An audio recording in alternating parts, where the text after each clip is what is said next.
నమస్తే, నా పేరు బాలకృష్ణ. క్యూటీవీ న్యూస్కి స్వాగతం. ఈరోజు వార్తల్లోని ముఖ్యాంశాలు.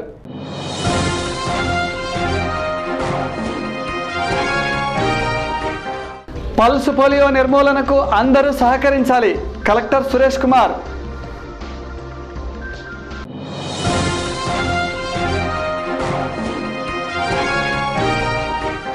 దేశ సమైక్యతకు కృషి చేసిన మౌలానా అబుల్ కలాం. కాంగ్రెస్ పార్టీ కార్యాలయంలో వర్ధంతి సభ.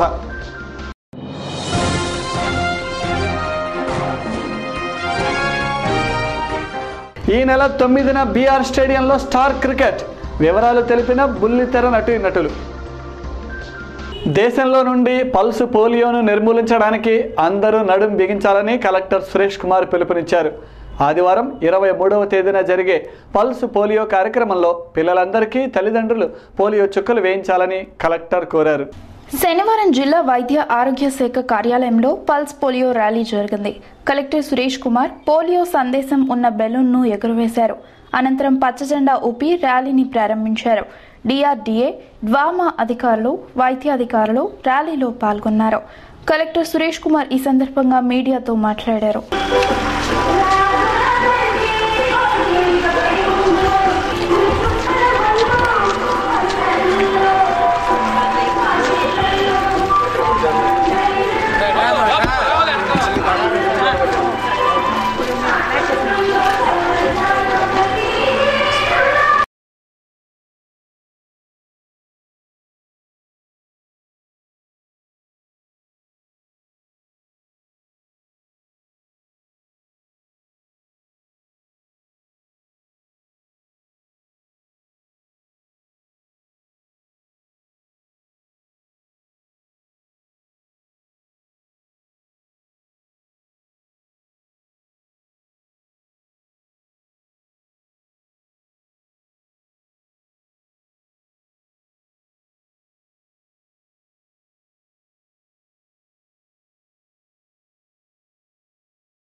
అందరికీ తెలుసు కదా, 15 సంవత్సరాల నుంచి మన దేశ ప్రభుత్వం అంతర్జాతీయ స్థాయిలోనే రోటరీ క్లబ్, యునైటెడ్ నేషన్స్ వాళ్ళ సహకారంతో మన దేశంలో పోలియో నిర్మూలన చేయడానికి ఈ యొక్క పల్స్ పోలియో కార్యక్రమాన్ని చేపట్టడం జరిగింది.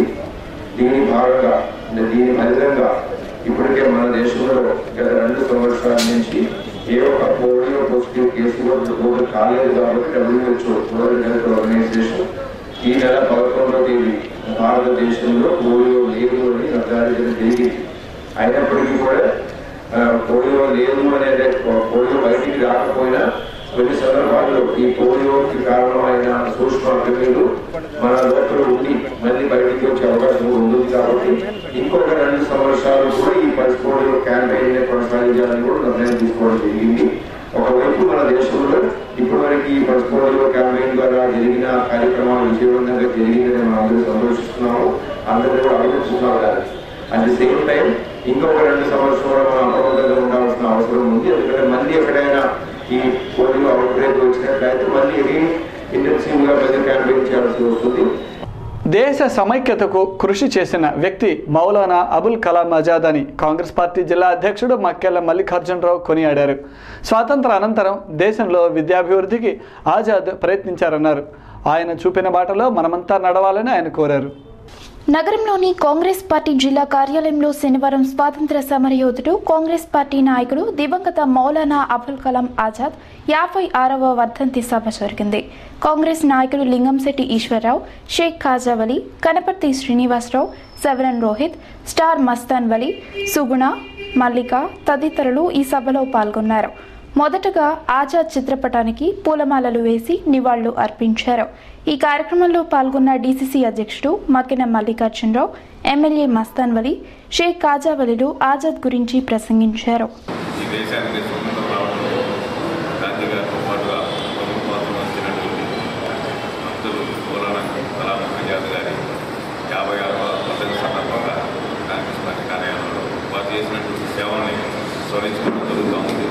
మరి భారతదేశానికి స్వతంత్రం తీసుకోవడంతో పాటుగా మరి భారతదేశంలో ఉన్నటువంటి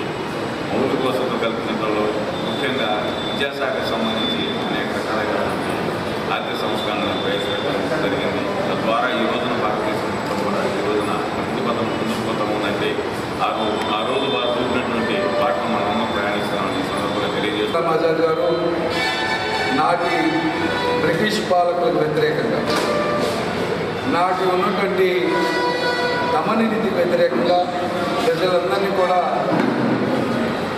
శాంతియుత వాతావరణంలో భారత స్వతంత్ర ఉద్యమంలో ప్రముఖ పాత్ర పోషించినటువంటి గొప్ప స్వతంత్ర సమరయోధుడు. మరి ఆనాడు మహాత్మా గాంధీ గారు, జవహర్లాల్ నెహ్రూ గారు, సర్దార్ వల్లభాయ్ పటేల్, మరి బాలగంగాధర్ తిలక్ వీళ్ళందరూ పెద్దలందరితో కలిసి పనిచేసి అనేక రకాలుగా తనకున్నటువంటి ఆలోచనలు వాళ్ళతో పంచుకున్నటువంటి గొప్ప మేధావి. మరి భారతదేశానికి స్వతంత్రం వచ్చిన తర్వాత కూడా మరి విద్యారంగంలో అనేకమైనటువంటి మార్పులు తీసుకొచ్చేటటువంటి శక్తి మౌలానా అబుల్ కలాం ఆజాద్ గారికి ఉంది అని నమ్మినటువంటి నాటి కాంగ్రెస్ ప్రభుత్వం మరి ఆయన్ని ఈ దేశానికి ప్రథమ విద్యాశాఖ మంత్రిగా చేసినటువంటి చరిత్ర. మరి ఆనాడు మౌలానా అబుల్ కలాం ఆజాద్ గారు తీసుకున్నటువంటి విద్యా సంస్కరణలే నేటికి కూడా కొనసాగుతున్నాయి. అయినప్పటికీ కరుడు కట్టిన సమైక్యవాది, భారతదేశ విభజనని చివరి వరకు వ్యతిరేకించినటువంటి గొప్ప సమైక్యతవాది శ్రీ మౌలానా అబుల్ కలాం ఆజాద్ గారు. ఈ భారతదేశ స్వాతంత్రానంతరం భారతదేశానికి తొలి విద్యాశాఖ మంత్రిగా పనిచేసి ఈ దేశంలో విద్యాభివృద్ధికి ఎనలేని కృషి చేసినటువంటి మహానుభావుడు మౌలానా అబుల్ కలాం ఆజాద్ గారు. అలాంటి మహానుభావులు చేసినటువంటి త్యాగాల్ని సదా స్మరించుకోవాల్సినటువంటి బాధ్యత నేటి యువతరం మీద ఉంది. హిందూ ముస్లింల ఐక్యత వల్లే ఈ భారతదేశం అభివృద్ధి చెందిందని చెప్పి ప్రగాఢంగా నమ్మినటువంటి వ్యక్తి శ్రీ మౌలానా అబుల్ కలాం ఆజాద్. గుంటూరు నగరంలో కూడా స్టార్ క్రికెట్ పోటీ జరగనున్నది. అయితే ఆ స్టార్స్ అంతా సినిమా వారు కాదు, బుల్లితెర నటీనటులు. ఈ నెల 9వ తేదీన మన గుంటూరు బీఆర్ స్టేడియంలో ఈ క్రికెట్ పోటీ జరగనున్నది. శనివారం ఇందుకు సంబంధించిన వివరాలను బుల్లితెర నటులు వెల్లడించారు. స్టార్ క్రికెట్ లీగ్ పేరుతో ఈ నెల 9వ తేదీన నగరంలోని బీఆర్ స్టేడియంలో క్రికెట్ వన్డే మ్యాచ్ జరగనుందని బుల్లితెర నటులు మీడియాకు వెల్లడించారు. 9 జట్లుగా ఏర్పడి కేవలం క్రికెట్ ఆడటమే కాకుండా ఈ 9 జట్లు సమాజానికి వివిధ సందేశాలను ఇస్తున్నాయని అన్నారు.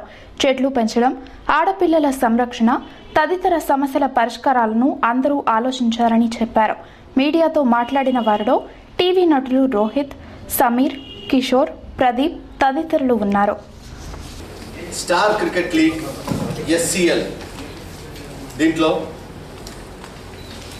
టీవీ సినిమా నటులంతా కలిపి 4 టీముల ద్వారా క్రికెట్ ఆడుతూ గత 2 సీజన్స్గా ఈ మ్యాచెస్ అన్ని కండక్ట్ చేస్తూ ఉన్నాం. దానికి రెడ్ టీమ్ కెప్టెన్గా సమీర్ గారు, బ్లూ టీమ్ కెప్టెన్గా నందకిషోర్ గారు, గ్రీన్ టీమ్ కెప్టెన్గా ప్రదీప్ గారు, ఎల్లో టీమ్ కెప్టెన్గా శ్రీరామ్ గారు ఉన్నారు. అలాగే నా పేరు లోహిత్, నేను భరణి శంకర్ ఇద్దరం డిసిప్లినరీ కమిటీలో ఉన్నాం. సో అంటే తను బ్లూ టీమ్కి వైస్ కెప్టెన్, సో SCL బోర్డులో నేను డైరెక్టర్గా ఉన్నా కూడా. అంటే ఒక రకంగా చెప్పాలంటే దాదాపు 70 మంది ఆర్టిస్టులు రెగ్యులర్గా మీరు ప్రతిరోజు టీవీలో ఏదో ఒక సీరియల్లో ప్రతి ఇంట్లో ఒక అర్ధగంట నుంచి గంట సేపు ఉండే ప్రతి ఆర్టిస్టు ఈ SCLలో ఆడతా. 9వ తారీఖు గుంటూరులో మొత్తం 4 టీంలు, రెడ్, ఎల్లో, బ్లూ, గ్రీన్ 4 టీంలు వచ్చి ఆడడం జరుగుతుంది. చాలా వెల్ నోన్ పెద్ద సినిమా తారలు కూడా వస్తున్నారు ఈ మ్యాచ్ని ముందుకు నడిపించడానికి. మాతో పాటు SCLలో అంబాసిడర్స్గా ఉన్నవారు. సో రెడ్ టీమ్కి నేను క్యాప్టెన్గా ఉన్నానండి. దీనికి మేము ఏ స్లోగన్తో వస్తున్నామంటే donate blood and save life, రక్తదానం చేయండి ప్రాణం పోయండి అనే దీంతో మేము ముందుకు వస్తున్నాం. బట్ వాట్ ఎవర్ కాజ్ ఏదైనా సరే మేము we are having a good bondage. మాకు మొత్తం ఆర్టిస్టులు రోజు పొద్దున్న లేస్తే రకరకాల షూటింగ్లో వేరే ఎక్కడెక్కడ ఉంటాం, జనరల్గా కలుసుకోం. So this is very nice platform. నేను ఎక్కడ ఏ ప్రెస్ మీట్లో అయినా సరే చెప్తాను, ఎందుకంటే ఇంతమంది మేము కలిసి క్రికెట్ రూపాన మేమందరం కలిసి మిమ్మల్ని ఎంటర్టైన్ చేసి మేము ఆనందపడడం అనేది మనం కూడా ఒక సెలబ్రిటీస్గా మనం టీవీస్లో పాపులర్గా ప్రతి ఇంట్లోనే కూడా ఒక క్యారెక్టర్ చూసి వాళ్ళ ఓన్ ఇది మన ఇంట్లో క్యారెక్టర్ అని ఫీల్ అవుతారు మనుషులకి.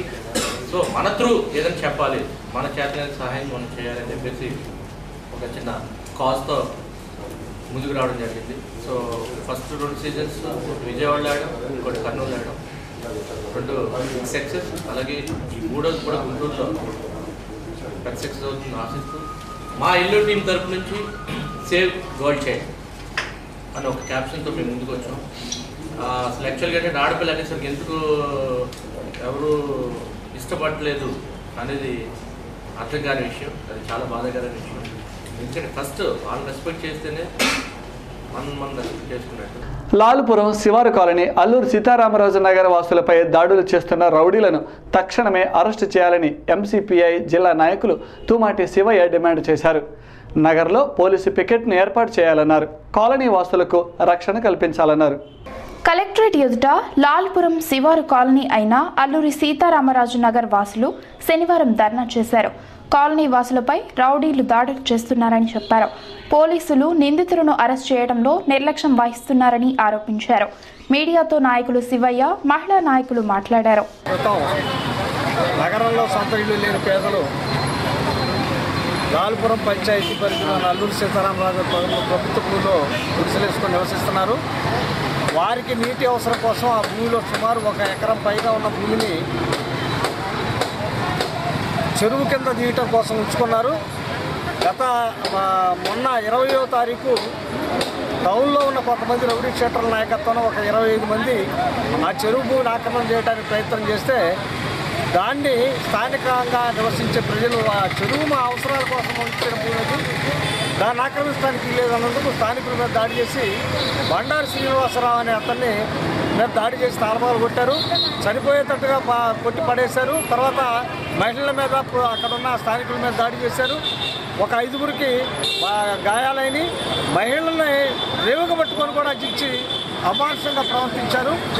పోలీసు వారు మొన్న ఈ రకంగా కాలనీలో పేదల మీద దాడి చేసిన వాళ్ళు తిరిగి నిన్న కాలనీకి వెళ్ళి లైన్ నెంబర్ తిరుగుతూ విమర్శంగా మాట్లాడుతుంటే పోలీసు వారికి స్థానికులు ఫోన్ చేస్తే పోలీసు వారు కాలనీకి వెళ్ళడం జరిగింది. పోలీసు వారి సమక్షంలో ఆ రౌడీ షీటర్లు పోలీసు వారితో మాట్లాడుతున్న పోలీసు వారు ఆ రౌడీ షీటర్లని మొన్న ఈ స్థానిక పేదల మీద దాడి చేసిన వాళ్ళని అరెస్ట్ చేయలేదు.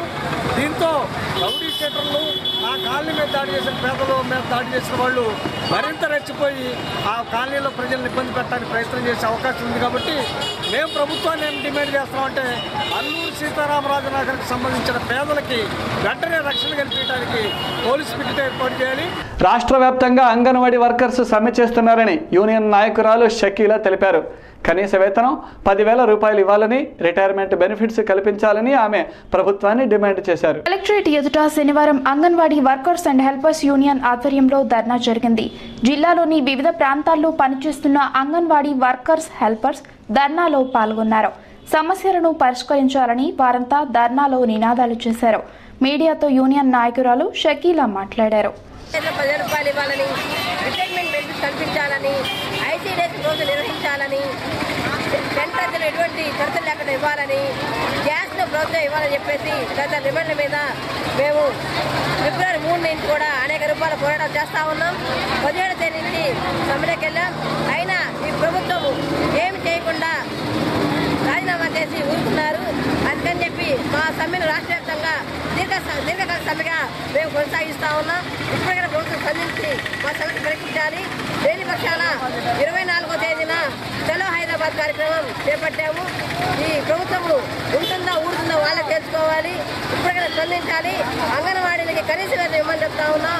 వాళ్ళు జోబులో డబ్బులు ఇచ్చినట్టు వాళ్ళు బాధపడుతున్నారు చెప్తా. ప్రజలకు ఇన్ని కష్టాలు పడుతూ ఉన్నారు, ఇన్ని సర్వేలు చేస్తూ ఉన్నారు. వీళ్ళు కనీస వేతనం అమలు చేయాలని ఇంగిస్తున్నారు. ప్రభుత్వం లేకపోవడం సిగ్గుచేటుగా మేము భావిస్తా ఉన్నాం. ప్రభుత్వం ఎప్పుడైనా స్పందించి అంగన్వాడీ కనీస వేతనం అమలు చేయాలని చెప్పి కూడా మేము డిమాండ్ చేస్తా ఉన్నాం. QTV న్యూస్లో ఇప్పటిక చిన్న విరామం.